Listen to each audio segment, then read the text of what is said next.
Buenos días, compañeros y profesores. Yo soy la doctora Marta Patricia Estrella Sauceda, residente de segundo año de Alergia e Inmunología Clínica. Agradezco la asesoría a la doctora en medicina María del Carmen Zárate Hernández. El día de hoy vamos a revisar un caso clínico de inmunología.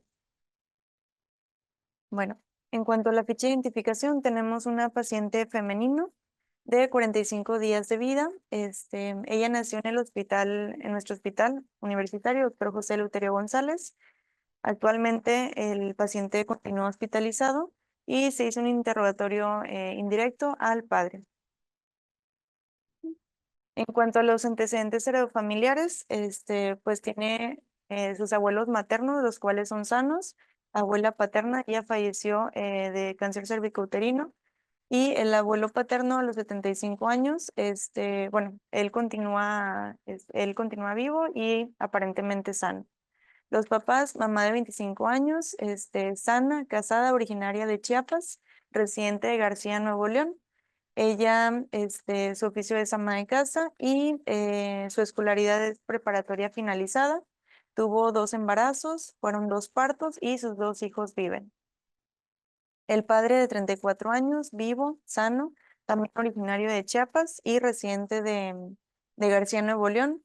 Su oficio tiene un oficio como técnico en mantenimiento industrial. Su escolaridad es licenciatura.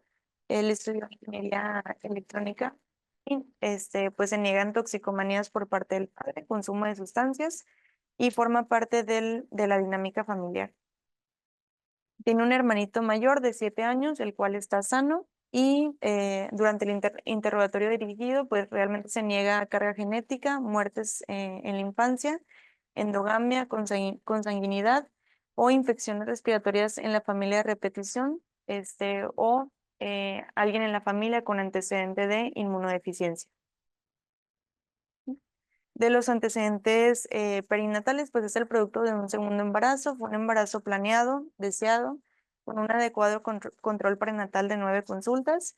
Tuvo adecuado consumo de multivitamínicos. Todos sus ultrasonidos durante el embarazo se reportaron normales. Se obtuvo mediante parto eutóxico a las 37 semanas de gestación. Lloró y respiró al nacer. No requirió maniobras de reanimación. Presentó un Apgar de 8,9, Silverman de 0, peso de 2,480 gramos y una talla de 49 centímetros con un perímetro cefálico de 33 centímetros. La onfalorexis de este paciente fue a los 29 días de vida extrauterina y sus tamices, tamiz metabólico, tamiz auditivo estaban normales y el tamiz cardiológico, pues sí salió alterado.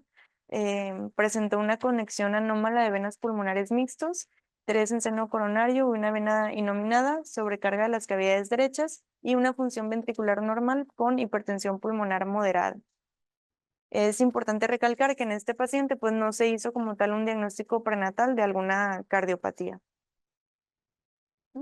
Como antecedentes personales no patológicos, los papás viven en una casa rentada de construcción urbana, habita con 3 personas, tiene hacinamiento negativo, no tienen animales dentro del hogar. La eliminación de la basura es 3 veces a la semana por un camión recolector y se alimenta de lactancia materna y de fórmula. Como antecedentes personales patológicos médicos, pues el paciente ha presentado una telectasia apical derecha, neumonía intrauterina, hiponatremia e hiperglicemia, choque séptico refractario a aminas, coagulación intravascular diseminada, lesión renal aguda, hemorragia pulmonar y neumonía asociada a cuidados de la salud. Ahorita, conforme vayamos viendo la evolución, vamos a ahondar un poquito más en esto. De hospitalizaciones, pues ha estado ingresado desde el momento del nacimiento hasta la fecha. Niega fracturas, cirugías y transfusiones. Sí se le realizó una transfusión de un paquete globular. Y del padecimiento actual, este es un paciente que se encontraba en alojamiento conjunto con su madre, y posteriormente inicia con datos de dificultad respiratoria a expensas de taquipnea, tiraje intercostal, se le realiza el tamiz cardíaco, en el cual pues se reporta alterado con lo que ya mencionamos, por lo que se decide ingresar a unidad de cuidados intensivos neonatales. El paciente se ingresa bajo ventilación no invasiva con un CPAP. Sin embargo, el paciente presenta un deterioro del patrón respiratorio, por lo que se decide la intubación orotraqueal. A su ingreso se sospechaba de una neumonía neonatal. Se inicia tratamiento con antibiótico, con ampicilina y amicacina. Este presenta deterioro hemodinámico, por lo que se inicia con apoyo aminérgico. Se realiza su ecocardiograma a las 24 horas de vida y se reporta la conexión anómala de venas pulmonares mixtas con sobrecarga de las cavidades derechas y la hipertensión pulmonar moderada. A los 2 días de vida, perdón, a los 2 días de encontrarse bajo ventilación mecánica invasiva, se inicia con fiebre, por lo que se policultiva, se toman cultivos de secreción bronquial, de líquido cefalorraquídeo, cultivos de sangre, y se reporta en el cultivo bronquial Klebsiella pneumoniae y Acinetobacter, por lo que se inicia tratamiento con levofloxacina. El paciente continúa con un deterioro hemodinámico, por lo que se inicia levosimendan, vasopresina y continúa con el apoyo aminérgico con norepinefrina. Al mejorar el estado hemodinámico del paciente, se decide extubar el día 11 de julio, se progresa a CPAP y posteriormente, una semana después, el día 17, se progresa a flujo libre. El paciente presenta hiperbilirrubinemia, hipertrigliceridemia e integra para un síndrome colestásico, por lo que se decide iniciar ácido ursodesoxicólico. Actualmente el paciente se encuentra sin requerimientos de oxígeno y se realiza la interconsulta a nuestro servicio debido a al retraso en la caída del cordón umbilical a los 29 días de vida extrauterina. A la exploración física se encuentra un paciente alerta, activo, dolicocéfalo, con fontanela anterior normotensa, una adecuada implantación del cabello anterior, cejas semiarqueadas bien pobladas en sus 3 tercios, ojos simétricos, fisuras palpebrales horizontales, la raíz nasal con adecuada implantación, la orofaringe normal con los pabellones auriculares de implantación limítrofe. Tiene un cuello corto, cilíndrico, un tórax simétrico, un soplo distólico, grado 4 o 6, y el abdomen con presencia de cordón umbilical todavía a la fecha de la interconsulta, sin datos de edema, eritema, ruidos gastrointestinales estaban normales y no presentaba visceromegalias.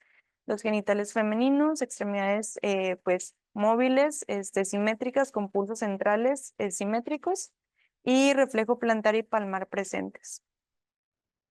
Como diagnóstico tenemos una recién nacida de 37.5 semanas de gestación, con un peso adecuado para la edad gestacional, con conexión anómala de venas pulmonares e hipertensión pulmonar moderada, síndrome colestásico, hipertrigliceridemia y sospecha de un error innato de la inmunidad. Este paciente continúa todavía en abordaje. Tenemos algunos laboratorios los cuales están pendientes todavía por salir, pero sí queríamos exponer este caso más que nada por lo del retraso en la caída del cordón umbilical, lo cual es un motivo de interconsulta relativamente frecuente para el servicio de inmunología por sospecha de un error innato de la inmunidad. Vamos a hablar sobre los defectos de adhesión leucocitaria, el cual es el diagnóstico diferencial de este paciente. Bueno, primero me gustaría iniciar con algunos conceptos básicos. La respuesta inmunitaria, como sabemos, pues puede comenzar en un lugar, pero tener diferentes, o ser activa en diferentes lugares, que sean lugares distantes, por lo cual se conoce que es como local y sistémica. Algunos conceptos que son importantes es el concepto de alojamiento. ¿A qué nos referimos con esto? Pues esto es la migración de un leucocito que va desde la sangre hacia un tejido en particular, en la cual hay una zona de infección o una zona de lesión tisular. Y esto se va a centrar principalmente en esa dirección y selección específica de los tejidos hacia los cuales se van a dirigir los leucocitos. Tenemos la migración o el reclutamiento, y ese es el proceso general en el cual el leucocito se va a mover de la sangre hacia los tejidos, y es el movimiento físico de los leucocitos a través de los tejidos, que ahorita vamos a ver un poco más sobre eso.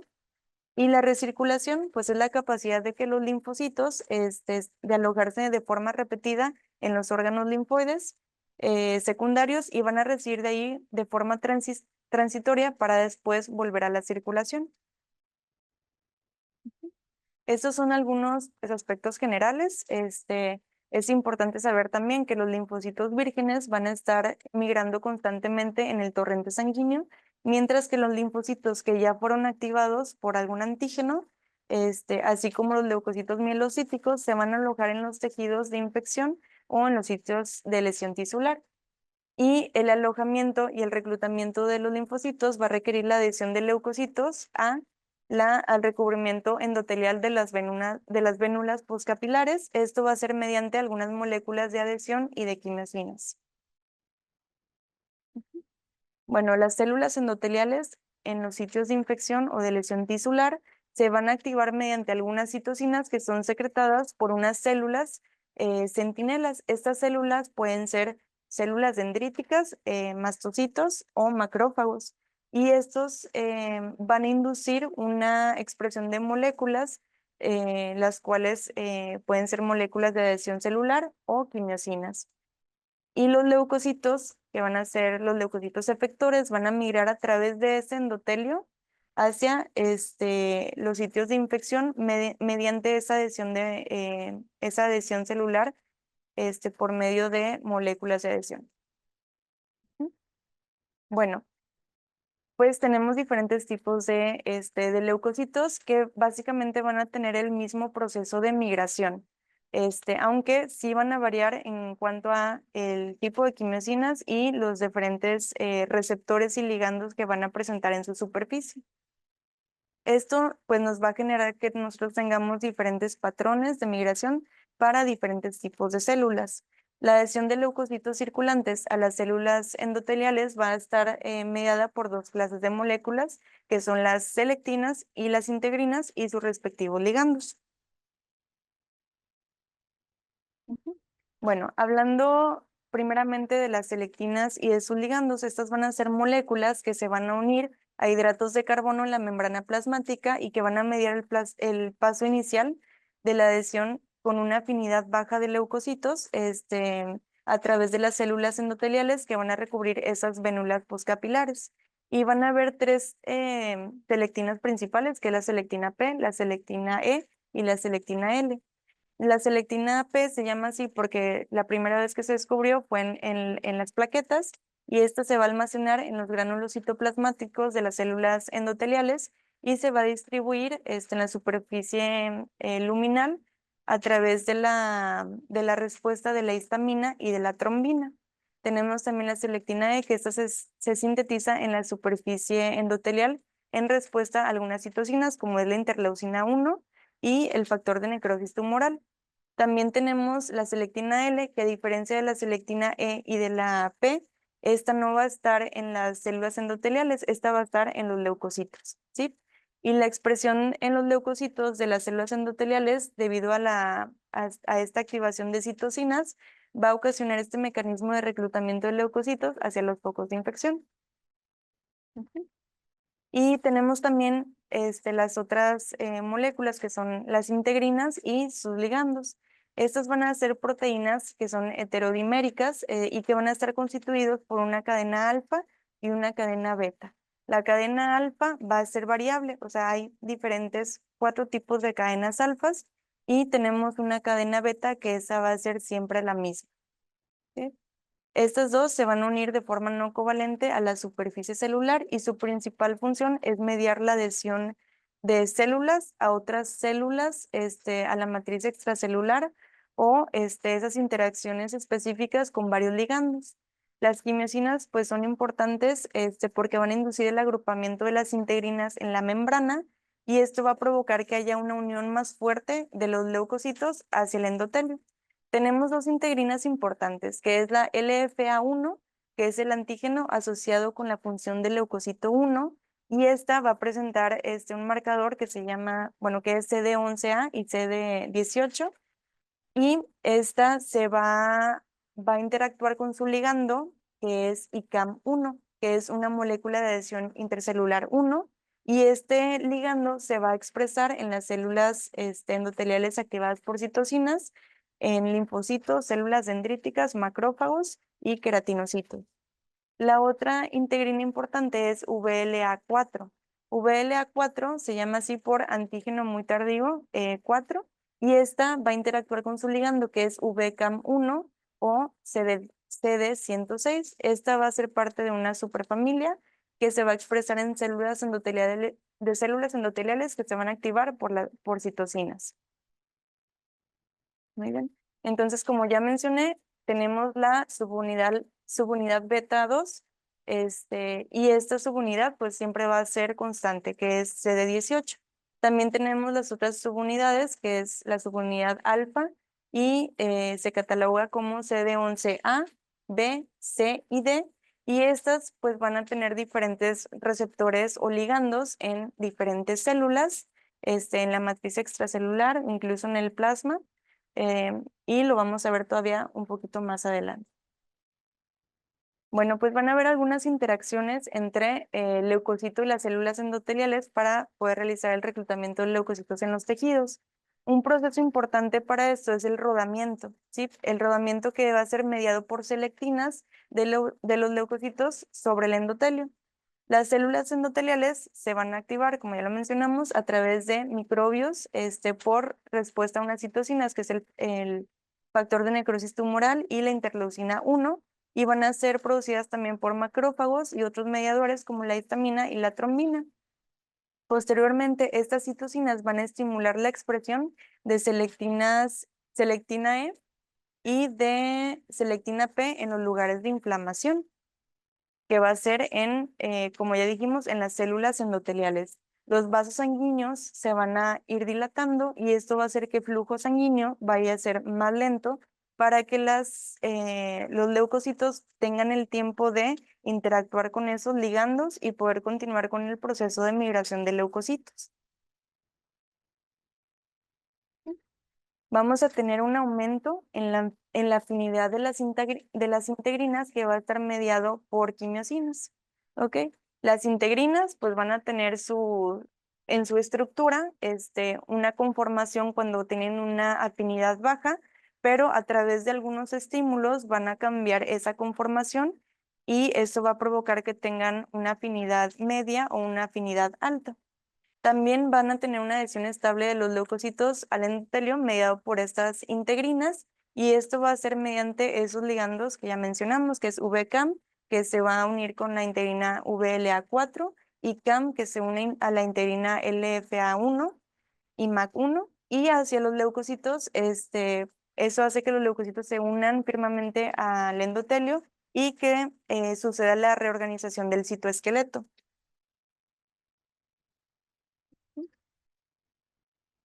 ¿Vale? Estas son la estructura principal de las integrinas beta 2. Tenemos una porción extracelular y una porción citoplasmática o intracelular. En la porción extracelular tenemos una cabeza globular que va a constar de un dominio A, un beta propelente y otra molécula que se llama TITE.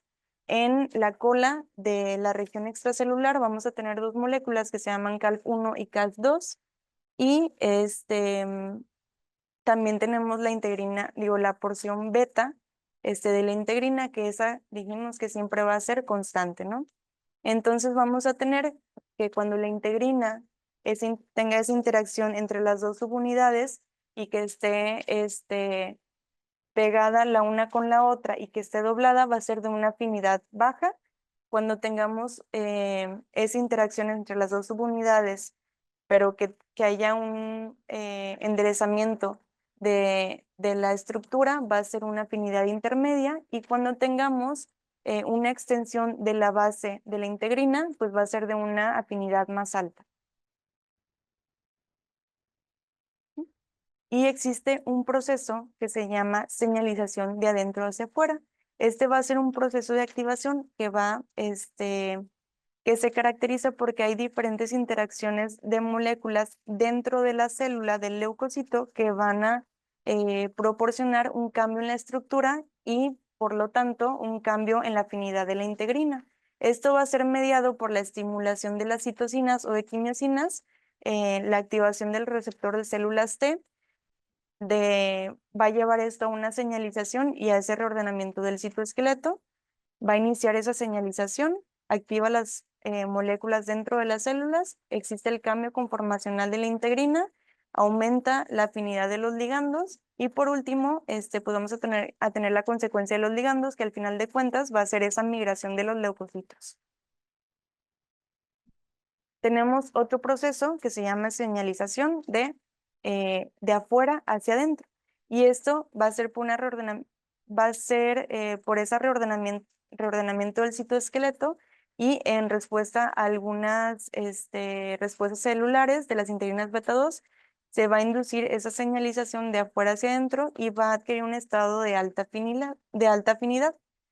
La unión de la molécula de adhesión intracelular, que es ICAM, y la unión de una proteína soluble, que es ISG15, más algunos cationes divalentes, como es el magnesio, van a promover una señal de afuera hacia adentro del dominio alfa I, y esto nos ayuda a promover la expresión génica, la proliferación celular, la supervivencia y la apoptosis de la célula. En respuesta a esta activación, las proteínas del citoesqueleto, las quinasas, se van a ensamblar en la membrana celular y van a formar algunos complejos que van a transferir las señales de la membrana extracelular hasta la superficie celular. Como quiera, vamos a ver esto un poquito más detallado en un esquema. Aquí tenemos en el esquema del lado derecho, en la figura A, los dos procesos que mencionamos, que es la señalización de adentro hacia afuera, en la cual van a participar algunas quimiosinas, se van a activar los receptores de quimiosinas, el receptor de células T, y esto va a provocar que algunas células, bueno, algunas moléculas se añadan a la porción intracelular de la integrina, como es RAP1-GTP, a través de otros ligandos, como es la molécula RAP-L y RIAM-M, y esto va a hacer que se unan otras moléculas como talin-1 o quinlin-3, que van a ayudar a hacer todo el cambio conformacional de la integrina. También tenemos en la parte superior de la figura A, que es la señalización de afuera hacia adentro, a través de los ligandos de ICAM y de la proteína ISG15, de la interacción con el magnesio. Todo esto también va a ayudar a tener un aumento en la afinidad de la integrina. ¿Y cuáles son las funciones de las integrinas beta 2? Pues prácticamente estas nos van a ayudar al tráfico de los leucocitos, porque van a facilitar la migración la migración quimiotáctica y la activación de las vías P38 de MAPK y PI3K, las cuales van a ser cruciales, son moléculas cruciales para esa adhesión y migración de los leucocitos. Van a actuar o favorecer la fagocitosis a través de integrinas como MAC1, permitiendo la eliminación de patógenos, células apoptósicas opsonizadas. También nos ayudan a la sinapsis inmunológica, debido a que LFA1 y MAC1 van a ser cruciales para esa activación de células T mediante interacción con células presentadoras de antígenos, y en la citotoxicidad de las células efectoras mediante una célula objetivo. También van a regular las respuestas de leucocitos a través de estímulos de receptor de células T, y van a participar en procesos que son claves para la señalización y para la función inmunológica. Una vez que ya tenemos pues esta adhesión celular, va a ocurrir un proceso que se llama transmigración de los leucocitos a través del endotelio o biopédesis. Este proceso pues sí va a depender de las integrinas de leucocitos, de los ligandos, así como de otras proteínas como son CD31, y va a haber una ruptura transitoria reversible de las proteínas de unión que están entre las células, para que el leucocito pueda cambiar su estructura y pueda pasar entre las células del endotelio e ir a los sitios de infección o de lesión tisular. Y básicamente pues aquí tenemos todo el proceso de las interacciones. Cuando tenemos una lesión tisular o un tipo de infección, se van a liberar algunas quimiosinas que van a favorecer todo ese proceso de disminución del flujo sanguíneo, del rodamiento, de la interacción de las de las integrinas y las selectinas con sus respectivos ligandos, de el cambio en la conformación de la célula para poder pasar a través de las células endoteliales. Ujú. Y ya que tenemos estos conceptos un poquito más claros, pues vamos a hablar acerca de los defectos de adhesión leucocitaria. Estos van a ser síndromes, son un tipo de inmunodeficiencias primarias que se van a clasificar como defectos en la función de los fagocitos mieloides y principalmente los leucocitos polimorfonucleares y de los monocitos. Van a tener una incidencia de 1 en 1 millón de habitantes y la investigación de este tipo de enfermedades ha proporcionado fundamentos relevantes para comprender adecuadamente la inflamación, la hemostasia y la regulación de las interacciones célula-célula, además de nuevos conocimientos que se pueden aplicar a la clínica. Estos van a resultar de algunas alteraciones genéticas en el número o la activación de integrinas en los leucocitos o en la fucosilación de los ligandos de selectinas. Esta es la clasificación de la UIS, y aquí se clasifica como defectos de acción leucocitaria, los cuales van a estar asociados a un síndrome, y van a ser parte de los defectos congénitos de la fagocitosis. Vamos a tener una clasificación con 3 variantes, que es LAD1, LAD2 y LAD3. El LAD1, defecto de acción leucocitaria tipo 1, va a ser o se va a caracterizar por tener una separación tardía del cordón umbilical, pueden presentar onfalitis e infecciones sin pus. Eso es lo que nosotros sospechábamos con nuestro paciente y es para lo que se está abordando. Va a haber una mutación en CD18 y en este caso vamos a presentar pues disminución o ausencia de las integrinas beta 2 y los ligandos para las integrinas van a estar normales. En la 2, que es otro tipo de deficiencia de adhesión leucocitaria, van a ser pacientes que van a tener un grupo sanguíneo muy raro, que es el grupo sanguíneo Bombay, y van a tener un retraso en el crecimiento y también pueden tener deterioro cognitivo, y va a haber una mutación en CD15 debido pues, a un defecto en la transportación para la fucosilación. LAD3 va a presentar una clínica similar a LAD1, pero van a ser pacientes que van a estar predispuestos a presentar hemorragias, y en este caso las beta 2 integrinas van a estar normales, pero el ligando va a ser el defectuoso. En cuanto a la deficiencia de adhesión leucocitaria tipo 1, pues las integrinas beta 2 van a jugar un papel crucial en la patología de esta enfermedad y van a sufrir principalmente infecciones graves y recurrentes, y va a afectar, como ya lo mencionamos, a 1 de cada 1.000.000 de personas. Va a haber una mutación en el gen CD18 que va a conducir a una expresión atenuada de estas integrinas beta 2. Y se han catalogado como 80 mutaciones en las regiones variables de este gen, y todo esto nos va a afectar en esa adhesión, migración de leucocitos hacia los tejidos y de las funciones de eliminación de patógenos disminuidas por polimorfonucleares. La deficiencia de adhesión leucocitaria tipo 1 se va a clasificar según la expresión de CD18 que presenta el paciente como leves, que son más del 30% de expresión de CD18, moderadas de 2 a 30 y graves menos del 2%. Aproximadamente 75% de los pacientes que tienen LAD1 van a morir, mueren antes de los 2 años de edad cuando tienen un fenotipo o una forma grave de la enfermedad. Y los pacientes con LAD1 moderado van a sobrevivir la infancia, pero van a tener una mortalidad del 50% antes de los 40 años. Y los síntomas más frecuentes que presentan este tipo de pacientes son las infecciones bacterianas recurrentes en la piel, periodontitis y una mala cicatrización de heridas. Bueno, como ya lo mencionamos, los pacientes con LAD1 sí pueden sobrevivir a la infancia, sobre todo cuando no son fenotipos graves. Por ejemplo, en los pacientes con LAD1 moderado pueden sobrevivir la infancia con antibióticos, pero sí suelen sufrir de episodios recurrentes de periodontitis, pérdida dental o de cicatrización anormal. Y la cicatrización deficiente se puede deber debido a la disfunción de actividades de macrófagos y de la interacción entre macrófagos y los neutrófilos.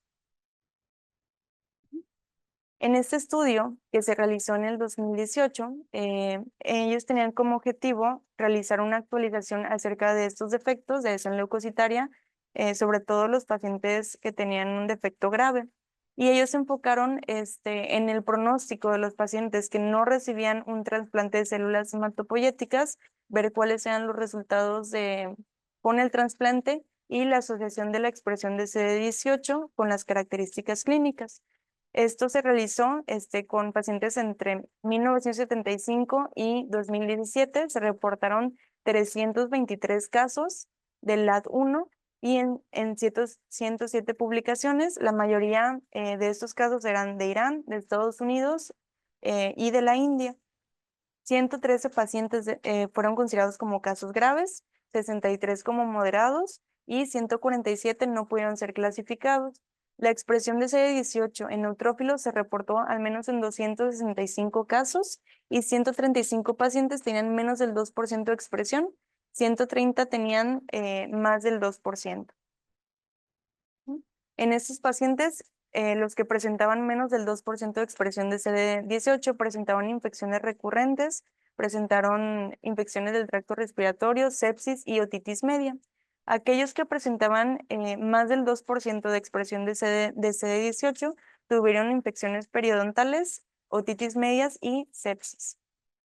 Las complicaciones del cordón umbilical fueron más frecuentes en pacientes que tuvieran LAD1 grave, por lo que sí es importante cuando tengamos pacientes con retraso en la caída del cordón umbilical, pues sí realizar como todo el abordaje y investigar ese paciente.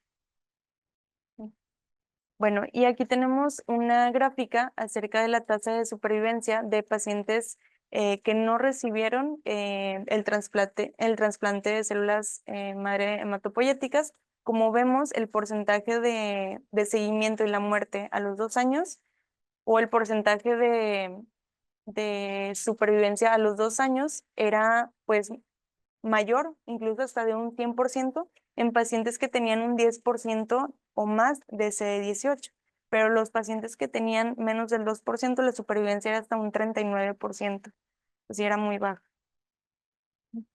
Igual tenemos esta gráfica en la que podemos ver también la supervivencia de este tipo de pacientes. La raya que está de color celeste son pacientes que tenían menos del 2% perdón, de un 2 a 4% de expresión de CD18.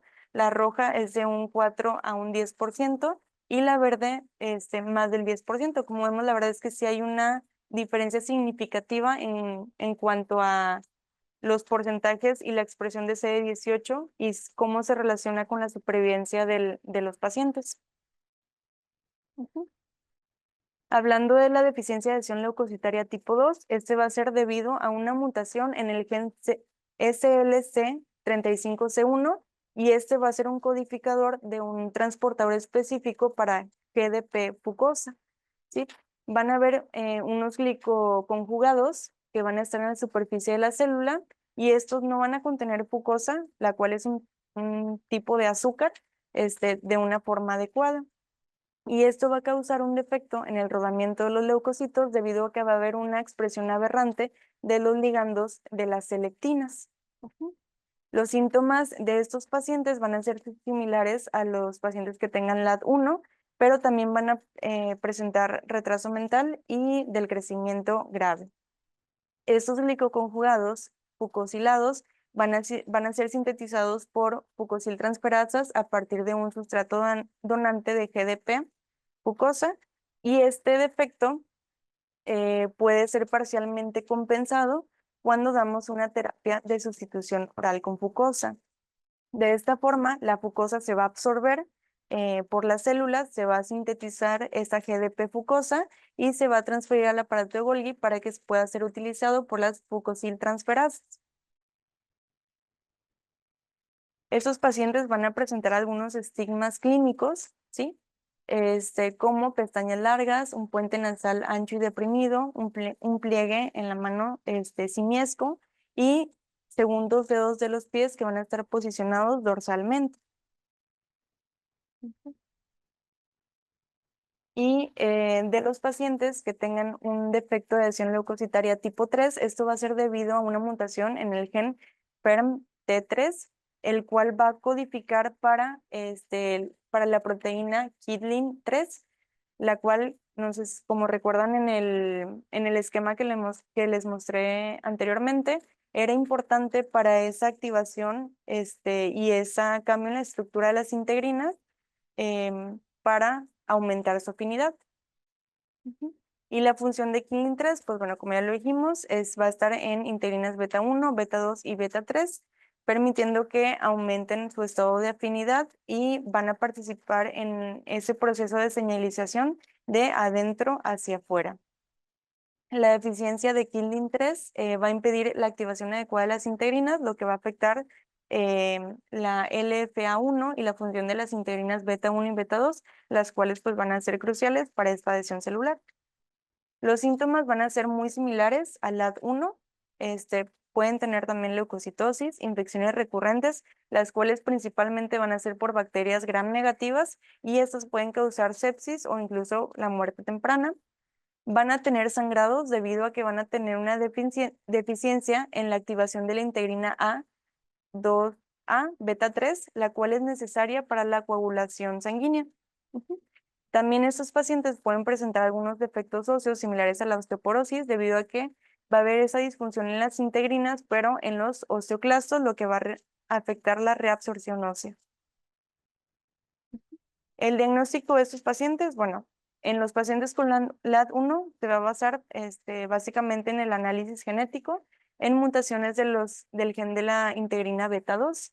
La citometría de flujo con anticuerpos para detectar CD18 nos va a permitir diferenciar dos formas de LAD1, que va a ser la grave con menos del 2% de CD18, la moderada del 2 al 30 y va a haber un tercer grupo raro con síntomas graves que va a presentar que van a tener una expresión normal de la proteína mutante que va a ser funcionalmente defectuosa. Ujú. Que justamente esto es lo que se le está o se le va a realizar al paciente del caso clínico que expusimos, pero pues falta todavía en los resultados de este estudio. De LAD2, pues el diagnóstico se confirma mediante el análisis genético de la mutación en el gen LC35C1 y LAD3 debe confirmarse también mediante mutaciones en el gen PERMT3. El tratamiento para este tipo de pacientes va a ser mediante antibióticos. Se pueden utilizar como profilaxis y para tratar las infecciones recurrentes. En casos de LAD1 y moderados, pueden sobrevivir hasta la edad adulta solamente con este tipo de terapia, con antibiótico-terapia. Pero también se tiene que considerar, sobre todo en pacientes con LAD1 grave, el trasplante de células madres hematopoyéticas, la transfusión de granulocitos y la terapia génica.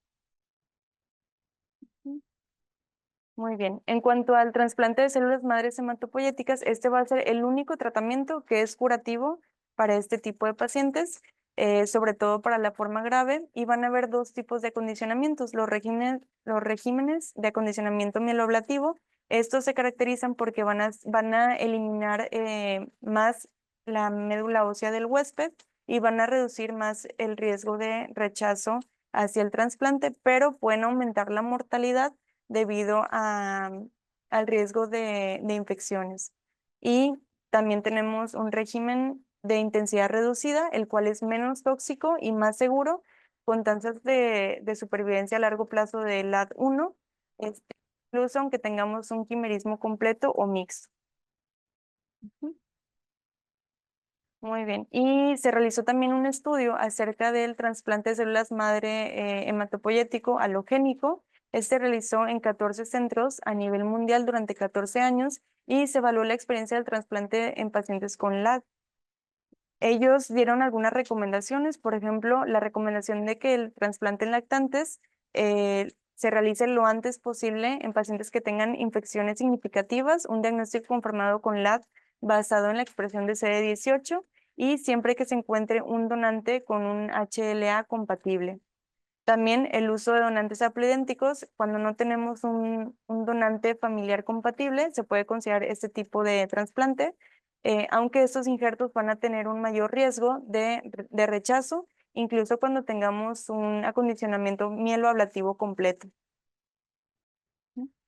Y también ha aumentado la disponibilidad de donantes no emparentados y de células madres de cordón umbilical, requiriendo pues regímenes de acondicionamiento intenso y resultando en tratamientos perdón, de intensidad reducida.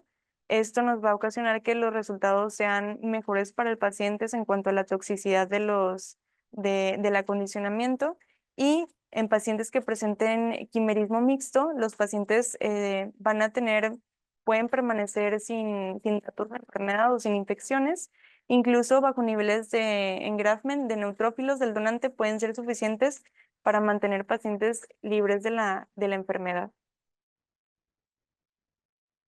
Y hablando un poquito sobre lo que es la terapia génica, bueno, pues esta se ha estado convirtiendo en una terapia cada vez más viable para este tipo de enfermedades, las cuales son monogénicas.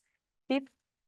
Estudios se han realizado en un vector lentiviral para corregir el fenotipo de ratones que tengan LAD1 grave, resultando en una expresión de integrinas beta 2 en los leucocitos. Y estos resultados sí parecen ser prometedores en células humanas, ya que el vector ha resultado ser eficaz y ser seguro para la expresión de integrinas beta 2. Pero pues estos datos todavía son preclínicos, se necesitarían realizar más estudios, pero parece que es como una terapia futura para los pacientes con este tipo de enfermedad. Tenemos diferentes targets de este tipo de terapia génica, como es el ustekinumab, que el target es interleucina 23 e interleucina 12. Hay otros medicamentos que se están investigando, como es el infliximab, que va hacia el factor de necrosis tumoral alfa. Esos, les digo que todavía faltan muchos estudios, pero pues ya está la línea de investigación. Y en cuanto al tratamiento de los pacientes con LAT3, estos van a tener infecciones que se van a tratar de forma común con antibióticos y además van a tener esa terapia o son candidatos a esa terapia de sustitución con fucosa. Esto se ha estudiado y se ha visto que en algunos pacientes durante 9 meses de tratamiento con fucosa, las infecciones y la fiebre van a desaparecer y los conteos elevados de neutrófilos van a volver a la normalidad y incluso en uno de los pacientes estudiados mejoran las capacidades psicomotoras. Sin embargo, esta suplementación de fucosa no tiene éxito en todos los pacientes, por lo que hay que individualizar cada caso. Como conclusiones personales, bueno, pues los defectos de adhesión leucocitaria son importantes debido al impacto que van a tener en el paciente. Es importante también saber pues la base inmunológica de esos defectos, que son las funciones de las integrinas y de las selectinas, que existen tres diferentes tipos de LAD o de deficiencia de adhesión leucocitaria, y cada una de ellas va a tener pues algunas manifestaciones que son más comunes y que es importante considerar en estos pacientes, realizar todo el abordaje, y en los pacientes que tengan LAD grave, considerar el trasplante de células madres hematopoyéticas, porque es el único tratamiento que puede ser curativo para esos pacientes. Y bueno, a pesar de los avances que hemos tenido en los tratamientos para estos pacientes, sigue todavía en estudio algunas terapias como es la terapia génica, pero pues todavía estamos como una terapia en investigación. Y pues esto sería todo de mi parte. No sé si alguien tenga alguna pregunta, comentario.